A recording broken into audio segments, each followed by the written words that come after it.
ꯄ꯭ꯔꯤꯊꯤꯕꯤꯗ ꯇꯦꯔꯣꯔꯤꯁꯀ ꯋꯥꯔꯤ ꯁꯥꯕ ꯂꯩꯕꯥꯛ ꯑꯝꯇ ꯂꯩꯇꯦꯕ ꯑꯗꯨꯗ ꯍꯟꯗꯛꯁꯤꯅ ꯑꯍꯥꯟꯕ ꯑꯣꯏꯔꯝꯒꯅꯤ ꯇꯦꯔꯣꯔꯤꯁꯀ ꯋꯥꯔꯤ ꯁꯥꯅꯤ ꯍꯥꯏꯒꯠꯂꯒꯗꯤ ꯌꯥꯝ ꯂꯨꯔꯦ ꯍꯥꯏꯕꯅꯤꯗ ꯁꯤꯗꯩꯗꯤ ꯁ꯭ꯇꯦꯠ ꯒꯣꯚꯔꯟꯃꯦꯟꯠꯅ ꯂꯧꯍꯟꯅꯤꯡꯕ ꯔꯣꯜꯁꯤ ꯁꯨꯝꯕ ꯇꯦꯔꯣꯔꯤꯁꯁꯤꯡꯁꯤ ꯃꯊꯛꯇ ꯃꯤꯂꯤꯇꯔꯤ ꯀ꯭ꯔꯦꯛꯗꯥꯎꯟ ꯇꯧꯕꯤꯔꯣ ꯇꯥꯡ ꯑꯁꯨꯛꯐꯥꯎꯒꯤ ꯃꯅꯨꯡꯗ ꯁꯤ ꯑꯉꯛꯄ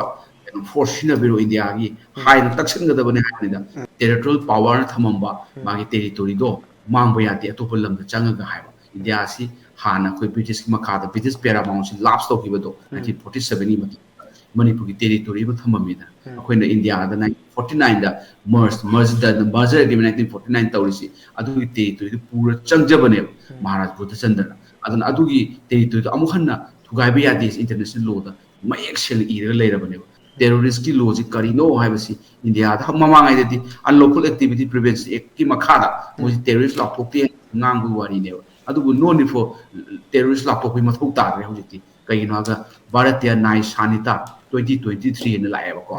ꯖꯨꯂꯥꯏ 1ꯗ ꯄꯣꯁ ꯇꯧꯈꯤꯕꯗꯣ ꯚꯥꯔꯠꯇꯤꯌꯥ ꯅꯥꯏ ꯁꯥꯅꯤꯇꯥ ꯍꯥꯏꯁꯤꯅ ꯊꯥꯏꯅꯒꯤ ꯏꯟꯗꯤꯌꯟ ꯄꯦꯅꯦꯜ ꯀꯣꯗꯇꯨ ꯔꯤꯄ꯭ꯂꯦꯁ ꯇꯧꯈ꯭ꯔꯦ ꯑꯗꯨꯒꯤ ꯚꯥꯔꯠꯇꯤꯌꯥ ꯅꯥꯏ ꯁꯥꯅꯤꯇꯥꯗꯨꯒꯤ ꯁꯦꯛꯁꯟ 111 ꯑꯗꯨꯗꯅ ꯀꯩꯅꯣ ꯍꯥꯏꯕ ꯑꯣꯔꯒꯅꯥꯏꯖ ꯀ꯭ꯔꯥꯏꯝ ꯑꯩꯈꯣꯏꯒꯤ ꯑꯥꯔꯝ ꯇ꯭ꯔꯦꯗꯀ ꯇꯧꯔꯤꯕ ꯗ꯭ꯔꯒꯀ ꯇꯧꯔꯤꯕ they are all organise crime honourable chief ꯃꯤꯅꯤꯁꯇꯔꯅ ꯍꯥꯏꯕꯤꯗꯅ ꯉꯔꯥꯡ ꯍꯥꯏꯔꯒꯗꯤ ꯅꯍꯥꯟ ꯇꯥꯔꯦꯅꯦꯀꯣ ꯅꯍꯥꯟ ꯃꯣꯏꯁꯤ ꯅꯍꯥꯟ ꯇꯥꯔꯦ ꯅꯍꯥꯟꯗꯨ ꯅ꯭ꯌꯨ ꯗꯦꯜꯂꯤꯗ ꯎꯅꯩ ꯍꯥꯏꯕꯅꯦꯕꯀꯣ ꯀꯅꯥꯅꯣ ꯍꯥꯏꯕꯗꯤ ꯗꯤꯇꯦꯜꯁꯇꯨꯃꯗꯤ we have no idea about details ꯑꯗꯨꯃꯥꯏꯅ ꯇꯧꯗꯅ ꯃꯔꯨꯑꯣꯏꯕ ꯃꯤ ꯈꯔ ꯎꯅꯩ ꯅ꯭ꯌꯨ ꯗꯦꯜꯂꯤꯗ ꯍꯥꯏꯕꯅꯦꯕ ꯍꯥꯏꯔꯤꯁꯦ ꯃꯔꯨꯑꯣꯏꯅ ꯃꯤꯅꯤꯁꯇ꯭ꯔꯤ ꯑꯣꯐ ꯍꯣꯝ ꯃꯤꯅꯤꯁꯇ꯭ꯔꯤꯒꯤ ꯃꯈꯥꯗ ꯁꯤꯟꯕ ꯃꯥꯜꯂꯦ ꯑꯗꯨꯒ ꯑꯩꯈꯣꯏ ꯃꯣꯏꯅ ꯍꯥꯏꯔꯤꯁꯤ ꯎꯅꯒꯗꯣꯏꯁꯤ ꯑꯩꯈꯣꯏꯒꯤ ꯍꯣꯠꯅꯔꯤꯕ ꯀꯥꯡꯂꯨꯞ ꯑꯅꯤꯁꯤꯒꯤ ꯔꯤꯄ꯭ꯔꯖꯦꯟꯇꯦꯇꯤꯞꯁꯤꯡ ꯍꯥꯏꯕꯅꯦꯕꯀꯣ ꯑꯗꯨꯗ ꯑꯗꯨꯝ ꯕꯦꯛ ꯂꯩꯕ ꯂꯩꯔꯦ ꯈꯠꯅꯔꯤꯕ ꯍꯥꯏꯁꯤꯗ ꯑꯗꯨꯝ ꯕꯦꯛ ꯂꯩꯌꯦꯅ ꯍꯥꯏꯖꯩꯁꯦ ꯀꯩꯅꯣ ꯂꯣꯒꯤ ꯋꯥꯅꯤ ꯍꯥꯏꯗꯤ ꯈꯠꯅꯔꯤꯁꯤꯗꯤ ꯈꯠꯅꯕ ꯅꯠꯇꯦꯕ ꯑꯃꯅ ꯂꯥꯛꯑꯒ ꯑꯃꯗ ꯍꯥꯠꯂꯕꯅꯦꯕ ꯑꯗꯨꯅ ꯃꯁꯤꯗ ꯋꯥꯔꯤ ꯁꯥꯕꯁꯤ ꯈꯤꯇꯪ ꯑꯩꯈꯣꯏꯅ ꯆꯦꯛꯁꯤꯟꯕ ꯁꯔꯀꯥꯔꯅ ꯋꯥꯔꯤ ꯁꯥꯕꯗꯣ ꯑꯩꯈꯣꯏꯅ ꯗꯦꯔ ꯏꯁ ꯅꯣ ꯑꯣꯕꯖꯦꯛꯁꯟ ꯋꯥꯔꯤ ꯁꯥꯕ ꯗꯔꯀꯥꯔ ꯂꯩ ꯋꯥꯔꯤꯁꯤ ꯁꯥꯔꯒ ꯃꯥꯒꯤ ꯄꯣꯖꯤꯁꯟ ꯀꯩꯅꯣ ꯑꯗꯒꯤꯗꯤ ꯀꯩꯅꯣ ꯅꯣꯏꯅ ꯄꯥꯝꯃꯤꯁꯦ ꯑꯗꯒꯤ ꯇꯧꯕ ꯌꯥꯕꯅ ꯀꯩꯅꯣ ꯇꯧꯕ ꯌꯥꯗꯕꯅ ꯀꯩꯅꯣ ꯍꯥꯏꯕꯗꯨ ꯍꯥꯏꯅꯒꯗꯕꯅꯤ ꯌꯦꯁ ꯑꯥꯏ ꯑꯣꯜꯁꯣ ꯑꯦꯒ꯭ꯔꯤ ꯑꯣꯟ ꯗꯤꯠ ꯄꯣꯏꯟꯠ ꯇꯧꯕꯇꯕꯨ ꯀꯔꯤꯅꯣ ꯋꯥꯔꯤ ꯁꯥꯗꯣꯏꯁꯦ ꯍꯥꯏꯕ ꯑꯃ ꯃꯣꯏꯅ ꯍꯥꯏꯅꯤꯡꯉꯤꯁꯤ ꯀꯩꯅꯣ ꯍꯥꯏꯁꯦ ꯇꯦꯔꯣꯔꯤꯁꯀꯕꯨ ꯋꯥꯔꯤ ꯁꯥꯔꯅꯤ ꯍꯥꯏꯔꯒꯗꯤ ꯂꯣꯏꯁꯤꯜꯂꯛꯑꯦ ꯍꯥꯏꯕꯅꯤ ꯂꯩꯕꯥꯛꯁꯤ ꯂꯩꯕꯥꯛ ꯍꯥꯏꯗꯤ ꯃꯅꯤꯄꯨꯔꯒꯤ ꯋꯥ ꯅꯠꯇꯦ ꯄ꯭ꯔꯤꯊꯤꯕꯤꯁꯨ ꯂꯣꯏꯗꯣꯏꯅꯤ ꯀꯩꯅꯣꯕꯨ ꯇꯦꯔꯣꯔꯤꯁ ꯍꯥꯏꯗꯤ ꯎꯄꯥꯏ ꯁꯣꯏ ꯂꯩꯇꯦꯅꯦ ꯇꯦꯔꯣꯔꯤꯁꯁꯤꯡꯁꯤ ꯃꯣꯏꯒꯤ ꯃꯊꯛꯇ ꯍꯥꯏꯕꯗꯤ ꯐꯖꯗꯦ ꯑꯩꯈꯣꯏ ꯇꯣꯏꯅ ꯍꯥꯏꯌꯦꯅ ꯃꯣꯏꯁꯤꯗꯤ ꯁꯤꯐꯥꯏ ꯆꯪꯁꯤꯜꯂꯒ ꯃꯣꯏꯗ ꯋꯥꯔꯅꯤꯡ ꯑꯃ ꯄꯤꯔꯒ ꯂꯣꯏꯁꯤꯟꯒꯗꯕꯅꯤ ꯑꯗꯨꯅ ꯋꯥꯔꯤ ꯁꯥꯕꯗꯨꯅ ꯁꯣꯂꯨꯁꯟ ꯅꯠꯇꯦ ꯋꯥꯔꯤ ꯁꯥꯕꯗꯨꯗꯤ ꯄꯣꯂꯤꯇꯤꯀꯦꯜ ꯃꯣꯏꯒꯤꯗꯤ ꯄꯣꯂꯤꯇꯤꯀꯦꯜ ꯑꯣꯔꯒꯅꯥꯏꯖꯦꯁꯟ ꯃꯌꯥꯝ ꯁꯤꯡꯁꯨ ꯁꯤꯚꯤꯜ ꯁꯣꯁꯥꯏꯇꯤ ꯑꯣꯔꯒꯅꯥꯏꯖꯦꯁꯟ ꯑꯗꯨꯒ ꯋꯥꯔꯤ ꯁꯥꯕꯗꯤ ꯌꯥꯏꯀꯣ ꯑꯗꯨꯒ ꯂꯥꯟ ꯀꯥꯞꯄꯛꯏꯕ ꯃꯤ ꯍꯥꯠꯂꯤꯕ ꯃꯤꯕꯨ ꯖꯤꯅꯣꯁꯥꯏꯠ ꯇꯧꯔꯤꯕ ꯀꯥꯡꯕꯨꯗꯨꯒ ꯋꯥꯔꯤ ꯁꯥꯕꯗꯨꯗꯤ ꯌꯥꯝ ꯂꯥꯟꯒꯅꯤ ꯑꯗꯨꯗꯤ ꯌꯥꯝ ꯂꯥꯟꯒꯅꯤꯗꯤ ꯀꯥꯁꯃꯤꯔꯗꯁꯨ ꯃꯨꯖꯥꯍꯤꯗꯤꯟ ꯃꯌꯥꯝ ꯑꯃꯒ ꯏꯟꯗꯤꯌꯥꯒꯤ ꯑꯥꯔꯃꯤꯒ ꯅꯨꯡꯇꯤꯒꯤ ꯀꯥꯞꯅꯩ ꯉꯔꯥꯡ ꯅꯍꯥꯟꯁꯨ ꯃꯤ ꯈꯔ ꯑꯗꯨꯝ ꯁꯤꯈꯤꯕꯅꯤ ꯇꯦꯔꯣꯔꯤꯁꯁꯨ ꯈꯔ ꯍꯥꯠꯈꯤꯕꯅꯤ ꯏꯟꯗꯤꯌꯥꯟ ꯑꯥꯔꯃꯤꯅ ꯏꯟꯗꯤꯌꯥꯟ ꯑꯥꯔꯃꯤ ꯈꯔꯁꯨ ꯁꯣꯛꯄ꯭ꯔꯒ ꯇꯧꯏ ꯑꯗꯒꯤ ꯆꯇꯤꯁꯒꯔꯍꯗ ꯇꯧꯔꯤꯁꯤ ꯃꯥꯋꯤꯁꯁꯤꯡꯁꯤ ꯅꯦꯛꯁꯂꯥꯏꯠ ꯃꯨꯚꯃꯦꯟꯁꯤ ꯑꯩꯈꯣꯏꯒꯤ ꯂꯦꯞꯀꯤ ꯑꯦꯛꯁꯇ꯭ꯔꯤꯃꯤꯁ ꯃꯨꯚꯃꯦꯟꯁꯤ ꯃꯣꯏꯅ ꯇꯦꯔꯣꯔꯤꯁꯅꯦꯅ ꯂꯧꯕꯅꯤꯅ ꯑꯩꯈꯣꯏꯒꯤ 2026ꯀꯤ ꯃꯥꯔꯆꯀꯤ 31 ꯃꯥꯔꯆ ꯑꯣꯐ 2026ꯁꯤꯗ last day for the Naxalite movement in ꯏꯟꯗꯤꯌꯥꯅꯤ ꯑꯗꯣ ꯑꯃꯤꯠ ꯁꯥꯍꯅ ꯂꯥꯎꯊꯣꯛꯈ꯭ꯔꯕꯅꯤ ꯑꯗꯩ ꯑꯗꯨꯒꯤ ꯃꯃꯥꯡꯗ ꯑꯃꯨꯛ ꯉꯔꯥꯡ ꯑꯣꯏꯔꯝꯒꯅꯤ ꯃꯣꯏ ꯔꯤꯚꯤꯌꯨ ꯃꯤꯇꯤꯡ ꯇꯧꯕꯅꯤ ꯆꯤꯐ ꯃꯤꯅꯤꯁꯇꯔꯁꯨ ꯌꯥꯎꯕꯅꯤ ꯅꯦꯛꯁꯂꯥꯏꯠꯅ ꯁꯣꯛꯍꯜꯂꯕ ꯗꯦꯔ 6, 7, 8 ꯁ꯭ꯇꯦꯠ ꯂꯩ ꯑꯩꯈꯣꯏꯒꯤ ꯃꯍꯥꯔꯥꯁꯇ꯭ꯔꯕꯨ ꯌꯥꯎꯏ ꯑꯗꯒꯤ ꯎꯔꯤꯁ꯭ꯌꯥ ꯑꯗꯒꯤꯗꯤ ꯆꯇꯤꯁꯒꯔꯍ ꯑꯗꯒꯤꯗꯤ ꯃꯣꯏꯁꯤꯡꯁꯦ ꯄꯨꯜꯂꯞ ꯄꯨꯜꯂꯒ ꯔꯤꯚꯤꯌꯨ ꯃꯤꯇꯤꯡ ꯇꯧ ꯍꯥꯏ ꯉꯁꯥꯏꯒꯤ ꯁꯦꯀꯨꯔꯤꯇꯤꯒꯤ ꯃꯌꯥꯝꯁꯤꯒ ꯑꯗꯒꯤꯗꯤ ꯆꯤꯐ ꯃꯤꯅꯤꯁꯇꯔꯁꯨ ꯌꯥꯎꯏ ꯑꯩꯈꯣꯏꯒꯤꯅ ꯃꯃꯥꯡꯗ ꯁꯦꯀꯨꯔꯤꯇꯤ ꯃꯤꯇꯤꯡ ꯑꯃ ꯇꯧꯕꯗ ꯆꯤꯐ ꯃꯤꯅꯤꯁꯇꯔ ꯑꯦꯛꯁꯀ꯭ꯂꯨꯗ ꯇꯧꯈꯤꯕ ꯃꯅꯤꯄꯨꯔꯒꯤꯗ ꯑꯗꯨꯅꯅꯦ ꯑꯗꯨꯝ ꯇꯥꯛꯆꯕꯅꯤꯗ ꯃꯅꯤꯄꯨꯔ ꯀꯩꯒꯨꯝꯕ ꯁꯄꯣꯔꯇꯦꯠ ꯂꯧꯗꯦꯁꯤ ꯑꯩꯈꯣꯏ ꯃꯣꯏꯒꯤꯗꯅ ꯆꯤꯐ ꯃꯤꯅꯤꯁꯇꯔꯗꯨ ꯅꯛꯁꯂꯥꯏꯠ ꯃꯨꯚꯃꯦꯟꯗꯨ ꯂꯣꯏꯁꯤꯟꯅꯕ ꯍꯣꯠꯅꯕꯗ ꯌꯥꯝ ꯀꯟꯅ ꯍꯣꯠꯅꯔꯤ ꯍꯧꯖꯤꯛ ꯉꯔꯥꯡ ꯅꯍꯥꯟꯁꯨ ꯃꯣꯏ 43-94 ꯁꯤꯈꯤꯕꯅꯤ ꯅꯛꯁꯂꯥꯏꯠꯀꯤ ꯑꯗꯨꯅ ꯆꯇꯤꯁꯒꯔꯒ ꯇꯥꯏꯅꯕ ꯂꯝꯗꯨꯗ ꯑꯗꯨꯅ ꯑꯩꯅ ꯍꯥꯏꯖꯩꯗꯤ ꯀꯩꯅꯣ ꯀꯥꯟꯗ one nation two theory two policy ꯇꯧ ꯂꯩꯔꯦ ꯋꯥꯟ ꯅꯦꯁꯟ ꯍꯥꯏꯔꯒꯗꯤ ꯏꯟꯗꯤꯌꯥꯁꯤ ꯅꯦꯁꯟ ꯑꯃꯅꯤꯅ ꯖꯦꯔꯣ ꯇꯣꯂꯔꯦꯟꯁ ꯑꯦꯒꯦꯟꯁ ꯇꯦꯔꯣꯔꯤꯖꯝ ꯍꯥꯏꯁꯦ ꯆꯠꯅꯕꯅꯦꯕꯀꯣ ꯑꯩꯈꯣꯏꯔꯣꯝꯗꯅ ꯑꯗꯨ ꯄꯣꯠꯁꯤ ꯂꯩꯇꯕ ꯑꯩꯈꯣꯏꯒꯤ ꯀꯨꯀꯤꯖꯣ ꯍꯥꯏꯕ꯭ꯔꯥ ꯍꯥꯏꯔꯤꯕ ꯇꯦꯔꯣꯔꯤꯁ ꯃꯣꯏꯗꯤ ꯌꯥꯝ ꯁꯥꯊꯤꯕ ꯇꯦꯔꯣꯔꯤꯁꯅꯤ ꯄ꯭ꯔꯤꯊꯤꯕꯤꯒꯤ ꯁꯥꯊꯤꯕ ꯇꯦꯔꯣꯔꯤꯁ ꯃꯅꯨꯡꯗ ꯃꯣꯏꯁꯤ ꯅꯝꯕꯔ 1ꯗ ꯂꯩꯕ ꯌꯥꯔꯕꯅꯤ ꯍꯧꯖꯤꯛ ꯑꯩꯈꯣꯏꯅ ꯃꯣꯏꯁꯤ ꯒ꯭ꯂꯣꯕꯦꯜ ꯀꯦꯝꯄꯦꯟ ꯑꯃ ꯇꯧꯕ ꯉꯝꯃꯗꯤ aduna yam thina sathiraba terrorist mi manga kaktana hatpa mi gi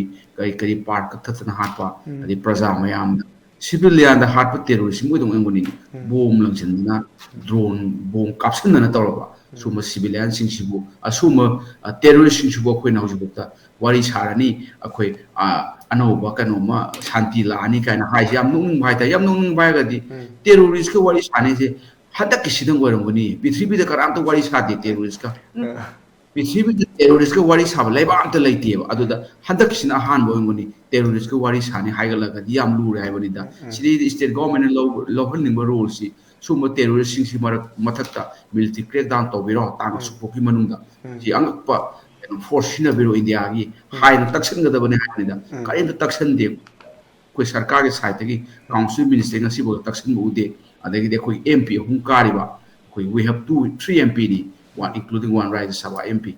ado masida su no mata terrorist sing si takhai biro military crackdown to biro kashmir to bu maina chhattisgarh to bu maina hai bana sing bu kholaw mata ta da bai tare tumin uchi na akoi gi kano makhunda chango do mai loina manung changal lai bai tare akoi gi mp sing si akhadi ngangi dana sum pasan gi wani thabak ti amte yaw da bai tare aduna aina khamada manipur si aina kham yam critical situation ni udi wari saba kaite side by side wari saga da bani side by side terrorist sing du crack down to da bani natraga terrorist net ta sing wari saba mathuk tai have tare terrorist society organization Polkan party kari ledna ko amoi wari saba adu su kari wai no sadu su hangde wari sina karam wari no adu sadu su aidi khade wari yada bang aktane foundation is kam leitre hai separate administration not allowed याजदर बनी अको union territory same यादि Manipuri merger agreement तौर पुनगी बनी अदे international law अको UT पोसिडेंट जुरिस काय लई बनी ना अको की टेरिटोरी तो काया पोते अदो करिनो वरी सादो सेपरेट एडमिनिस्ट्रेशन पीबे याद्रे इंटरनेशनल लॉ दा अदे की हुजिकी union territory separate administration in the form union territory याद्रे अदे मैते ने सिल डिमांड तो मोइने यादे याद्रगा so this is right of the Meitei people नी इट इज द पीपल की राइट 2007 की यूएन डिक्लेरेशन यावजबनी it should be asserted by those indigenous people had maite ne assert tore kanam te ye pa yadre ani ya ta ba ngakta ne kari wari no sa de gali na wari sana ground kari no sini da kanu gi lami simi gi wari sabi do libra natraga na chusampu da dengi na da na ba adagi more da dengi na da na ba tausi hai do libra papta te kari wari no sa do ai khamu da wari sani ngai di thodung leita bra khale terrorist hai do di magi surrender toro hai da lathok tare date asuki pung sukta lay down your arms and surrender and without any condition hai tare adu yadaga na terrorist to Chhattisgarh to do maina encounter on the spot hai na sport to the moidu india gi territorial integrity the sovereignty the so bani na adu ai du da dum lotion bagi potu to bi ga da ni hai bani na ati da wari sa do kai ai ni hu pu yam mamjari di kari wari sa do kari issue da kari agenda da wari sa do ji da agenda lai de wari sa ga agenda manung de lai bara I have no idea aduna manung gi agenda do khamjadre mapan da there is no agenda wari sa bi agenda apta lai te man ki matang ji da sidi genocide to wari sa ba am lai akoi international criminal tribunal for manipur akoi Yugoslavia da Rwanda da adagi di Kosovo da adagi East Timor da Cambodia to do maina akoi international criminal tribunal ma thamji no war crime to biwa ade crimes against humanity to biwa genocide to mayam gi dandi PC haidana tribunal ma link yani ko adu link bi ya bi wari sabi do da aduga ato wari di apta leiti there is no agenda for wari saba adu ain khali kari wari do sadu sibo separate administration pi no wari sadu ri bra ade union territory pi no wari sadu da moi di adu ne to bam tan de ba they want union territory they want separate administration in phone separate union territory adu wari di sabam ne thok de sabu ya de niom da kaino we merge to the India through merger agreement and there is one international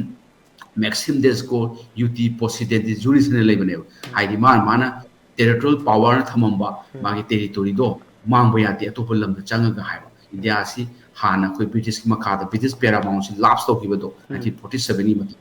Manipur ki territory ba thamami da akoi na India da 1949 da merged da merger agreement 1949 tawrisi adu ki territory pura changjabane Maharaj Buddha Chandra adun adu ki territory amu khanna thugai ba ya de international law da mayek sel ira leirabane adu ipotu leibnina akoi union territory pibigi wari sabu yadre adu kari wari no saduise I am very surprised aduna adum sabiu tobiu we are not objecting government stand tawdabu leire film di sine terrorist ko wari sadu kari no sinida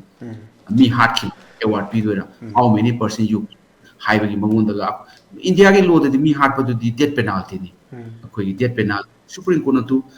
kari kasab ki case to parliament attack case to Supreme Court very clearly terrorists cannot be corrected terrorists moi chimdo po yaro da mi reform to yaro da mi ana moi gi award ki kaino ne na hang till death as a capital punishment si repo thori yara halo haidana Supreme Court na ame Mohammed kasab ki case da very clearly laid down ne aduna ina haijabati akoi law is very clear terrorist ki law ji kari no haibasi India da mamangai de unlawful activity prevention act ki makhada mo terrorist law thokte ngangu wari ne adubu no need for terrorist law thokpi mathau ta re hojiti kaino ga Bharatiya न्याय Sanhita 2023 ne lae ba ko July 1 ni post to gibo Bharatiya न्याय Sanhita haisina thaina ki Indian penal code to replace tawre adugi Bharatiya न्याय Sanhita adugi section 111 adudana kaino ga organized crime akoi gi trade ka tawriba drug ka tawriba they are all organized crime adui makhada book to phaba yare adagi death penalty yare adagi terrorist kaidana 113 section 113 no Bharatiya न्याय Sanhita da yaujare haibani da aduda mi hatpa adagi mingonda bomb thajen ba this all are terrorists even hostage loba non hostage loga thadokiba do mate ama lorami do moi dandi pibe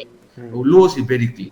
mi manga mi taru ada mi ani mi ahum du moina hostage thamame ki dominated area adu thadore thadok that's different thing no mani ni far thami do that is a terrorist moina chathagi thong do terrorist ki thong do adagi sarta ke sangstan nu yauramba civil society organization yaurame hai khaba khara da ko potu kari mamin palle adu na sumamta ga desh declare they are terrorist organization pha ba yarabani pha da wari ni adore ne khona harawa ko jam haraw ban bai tare koi di magi phangado phone du phangdana marakta phaw da haraw gan bajati ni ne khamda we are in danger ni an hojiti terrorist laptop ko mathau tadre akoina terrorist di loina ba Bharatiya न्याय Sanhita gi section 111 and 113 gi khada action logo yare haibani da adu hostel laga action logo de laitana wari sagalaga di we are in danger ni adu wari um sabiyu